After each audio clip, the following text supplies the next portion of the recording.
the last grade of the second quarter. I'm not doing any homework for midterm review.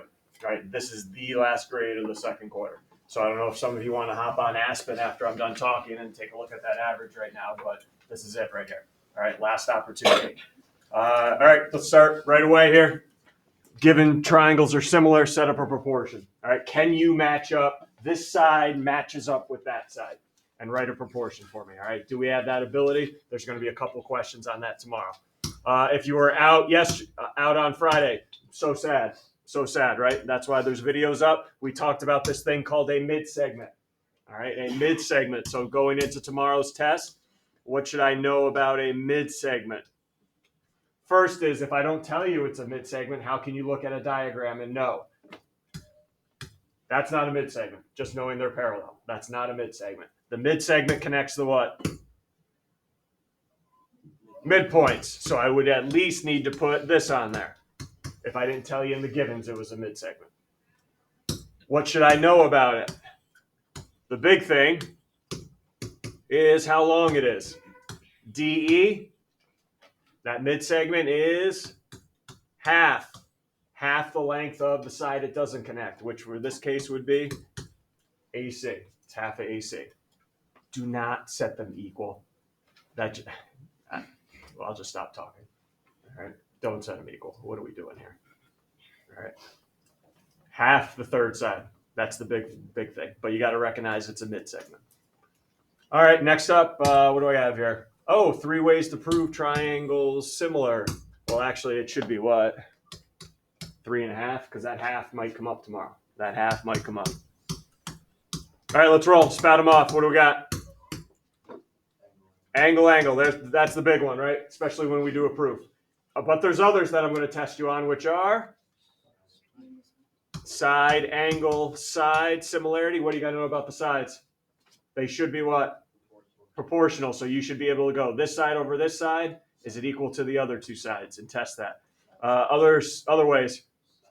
Side. All 3 sides are in proportion. And then the halfway, which maybe I'll throw up on a multiple choice. If the triangles are congruent, they are similar. All right. So if you see 2 triangles are congruent, they're also similar. I'm not going to grill you with the proofs. All right. Because I know where some of us stand there and it's not very good. I'm not going to grill you on the proof. There's one proof. And it's nothing harder than what we've done throughout this unit. Okay. Just a reminder, angle, followed by the sides in proportion, and then the means and extremes. We're going to do one here in a second. And then finally, quick question for everybody. Here's a triangle. And here's another one, a little smaller. But I'll tell you they're similar to each other. What do you know about those 2 triangles? There should be 2 sets of facts. If you know 2 triangles are similar, what do we now know about these 2 triangles now? So sides are proportional. So 5 and 15, 10. Actually, that's probably not drawing the scale, huh? I'll go 15 and 5, 30 and 10. Yep, sides are in proportion, and angles are congruent, not in proportion. The angles are congruent to each other. All right, so if I'm ever told 2 triangles are similar, this is all we know here. It's a lot of facts. 46 points tomorrow. Questions there? All right, let's go. Let's get after it. You need calculator, packet to the back of the review. Number 6. We're starting with number 6.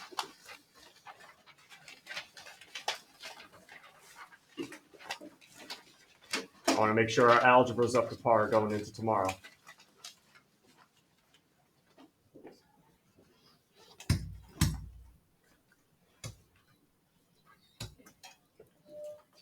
I need to tell you B, C, and D, E are parallel because the triangles are similar. They're parallel, right? It has nothing to do about a mid-segment or anything. That's why I had to tell you they were parallel. So you knew the triangles were similar, so we can set up a proportion.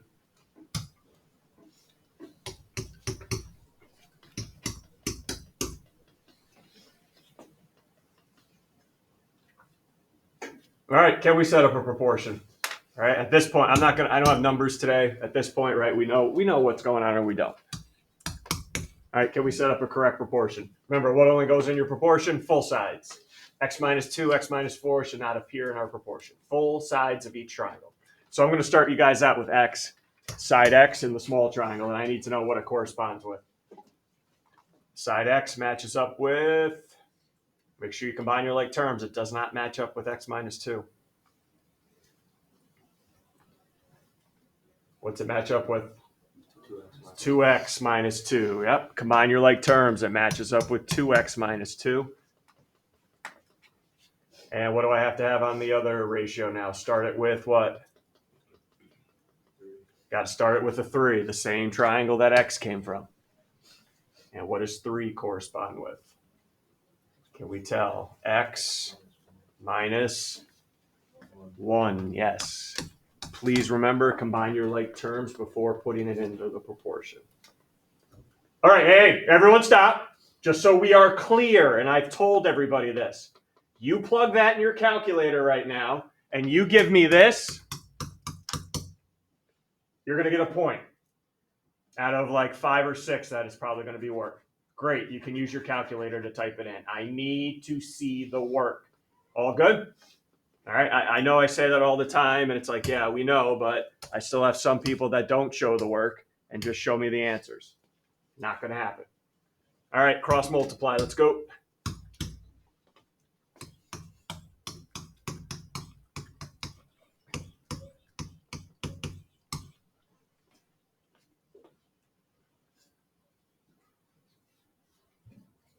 Distribute. Now, you don't have to do it here, but maybe tomorrow you might have to double distribute. You know, if I had you multiply x minus 1 and 2x minus 2 instead. So be ready for that. This is just simple one-time distribution. You might have to double distribute tomorrow. All right, next up. I know we've done a slew of these, right? Next move. Get it equal to 0, right? Get it equal to 0. Whatever's squared should always stay positive, which it is. So let's move over the 6x and the negative 6. Subtract 6x. Combine it with the negative x. You get negative 7x. And move the 6 over. You get plus 6. It would be great to see everyone factor if you can and not just rely on quadratic formula every time, but you could, I guess. We're going to factor, though, because we can. 2 numbers that multiply to which one here? The C value, 6. But those 2 numbers not only have to multiply to 6, they also have to add to the B value, negative 7. So start thinking, remember, start with your multiplication first. Numbers that multiply to 6, that probably could give me a 7.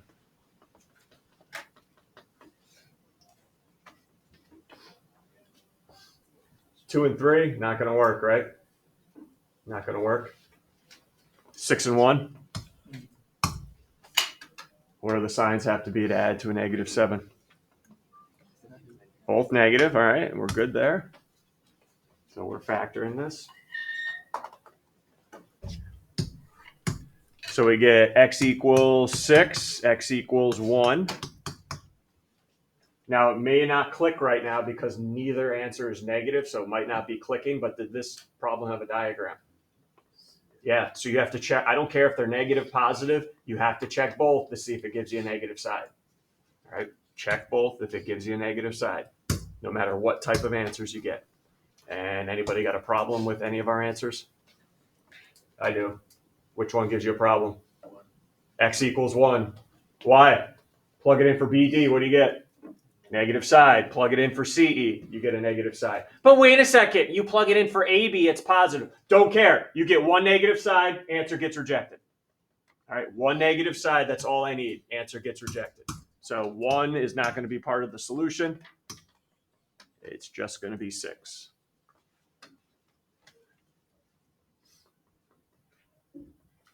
Good deal? Anything?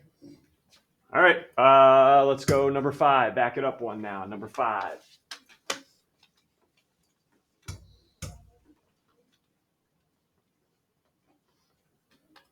I gave you a little hint here. Leave your answer in simplest radical form, so probably sooner or later what's going to come out, what's got to be used sooner or later. Quadratic formula, which I will give you on the test tomorrow. No need to memorize it. By the way, you're welcome here. You don't have to set up a proportion.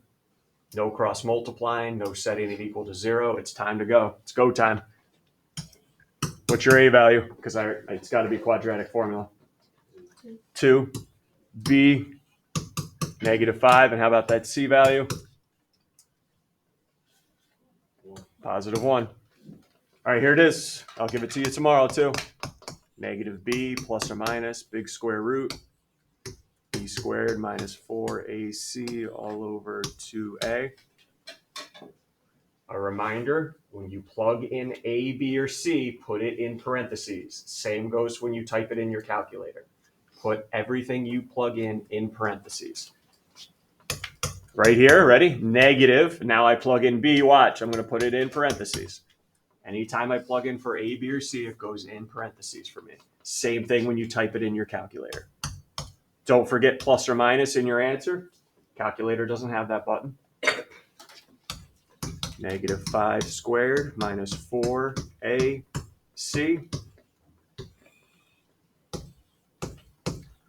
Let's see if you can use your calculator. Use your parentheses. Wherever you use parentheses in the quadratic formula, make sure your calculator has them.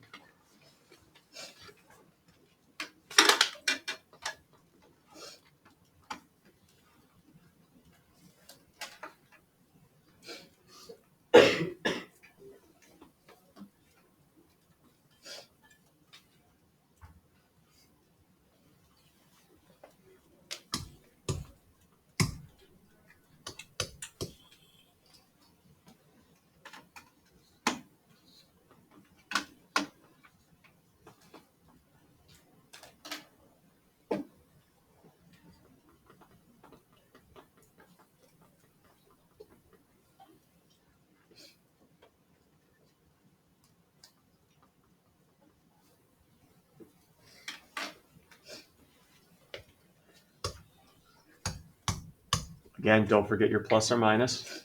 Your calculator won't show it.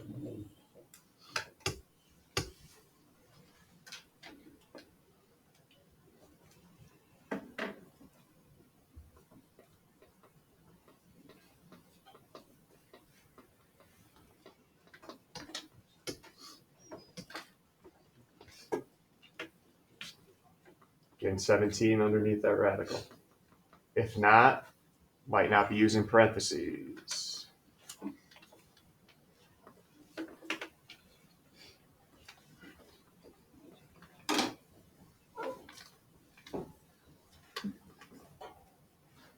Questions here? Getting to 17.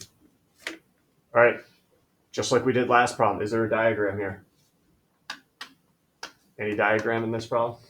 No, so you do not need to worry about rejecting. In fact, if you do reject an answer for whatever reason, I got to take credit off. There's no diagram here. Both answers, the plus and the minus version, are answers. There's nothing to reject. If there was a diagram, you look at those decimals on your calculator, plug them in, and see if it gives you a negative side if there was a diagram.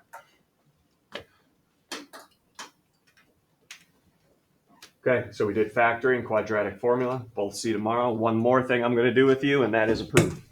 Make sure we're good here, number 4.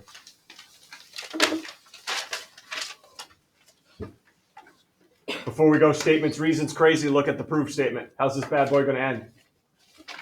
Look at the proof statement. How do I know? Well, how will it end? This is going to be an angle? Nope, not going to end with angle. CSSTP, that's proportions. Not going to end there. This is means and extremes, yeah. We're going to go all the way down to means and extremes for this one, so at least we know how it ends. Product of the means equals product of the extremes. How we get there, though, let's work. All we're told is this thing's FBCD parallelogram. That's it.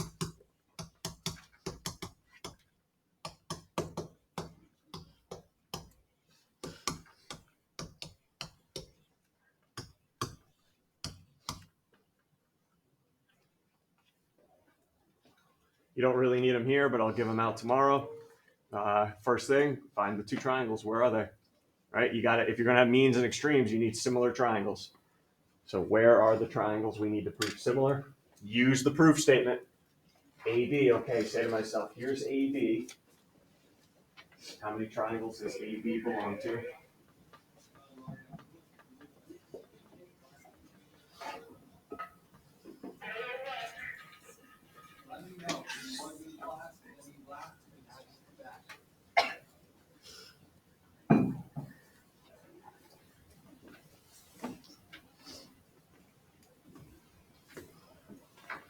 Find the two triangles that need to be proven similar.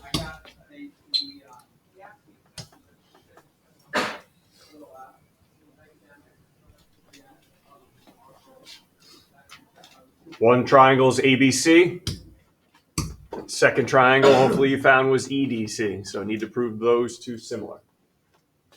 Okay, and again, I know that just from using the statement and highlighting the sides. All right, angle it up. Here we go. Where are the two angles? Where are those two angles?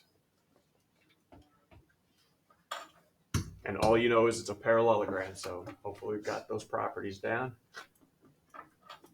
Before we get to angles, I don't care about the sides, right? Don't tell me, oh, opposite sides congruent. Nobody cares. It's angle. All right, angle. What do we got? One pair. Triangle or angle FBC and CDE. Okay, B and D, everybody. B and D. You don't have to use those, all right, because that's only one out of the three pair, but I'm going to write it down. Angle B congruent to angle D. You don't have, again, you do not have to have that in your proof. You can use the other two pair that are in here. Parallelogram implies opposite angles congruent.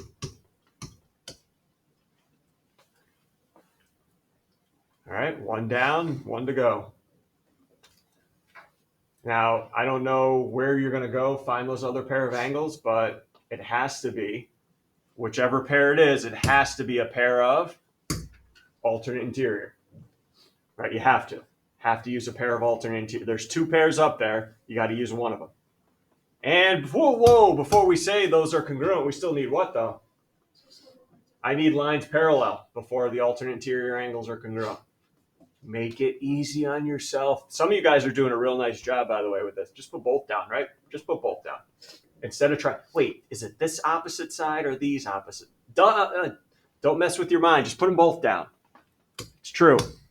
Put down BC parallel to FD and put down BF parallel to CD. Just put them both down.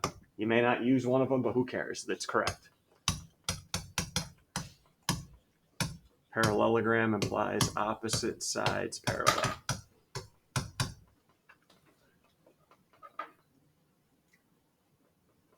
All right, now give me a pair. Right, there's two pair up there. Where are they?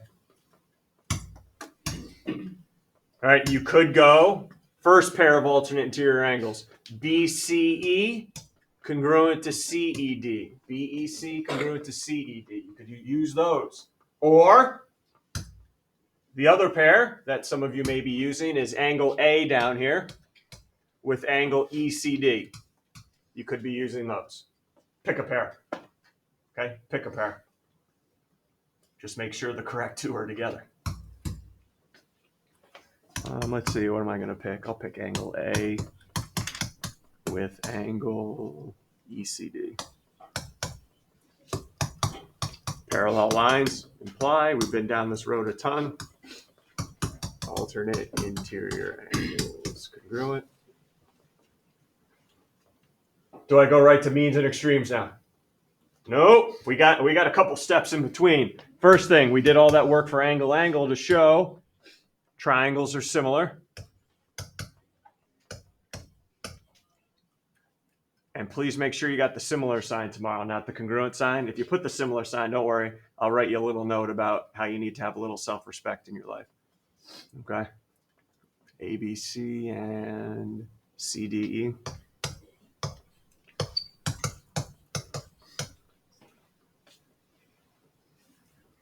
Now, do I put means and extremes? I just proved the triangle's similar. Now do I go means and extremes? Yeah, no. Why? You don't have means and extremes to multiply. You're not cross. Look, what am I going to cross multiply? There's nothing up here to cross multiply to get that. You don't have means and extremes. So the next step is, hey, triangles are similar, sides are proportional. That gets you your means and extremes. Now, how do I build that? Look at your proof statement. You have to multiply AB with DE. So there's only a couple spots AB and DE can go if you need to multiply them. If I'm going to throw AB right here in the top left, D's got to go diagonal to it. It's the only way I can multiply those two. If they're both on the top, I'm not cross multiplying that way, or on the bottom. They have to be in the means or extreme spots. AB and DE, CD and BC. It's not means it equals extremes though. What gets me here? Corresponding sides and similar triangles are proportional. Then finally we can cross multiply and say the means and extremes are equal. All right, it's a couple steps to get there. So AB times DE equals CD times BC. Product of the means equals product of the extremes.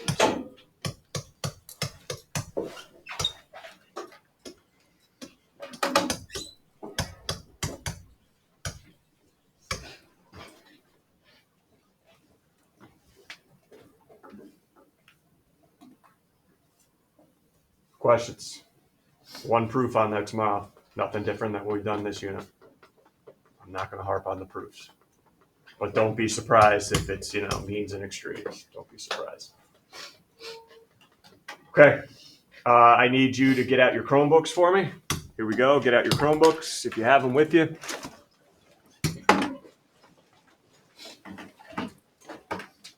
Head over to Google Classroom.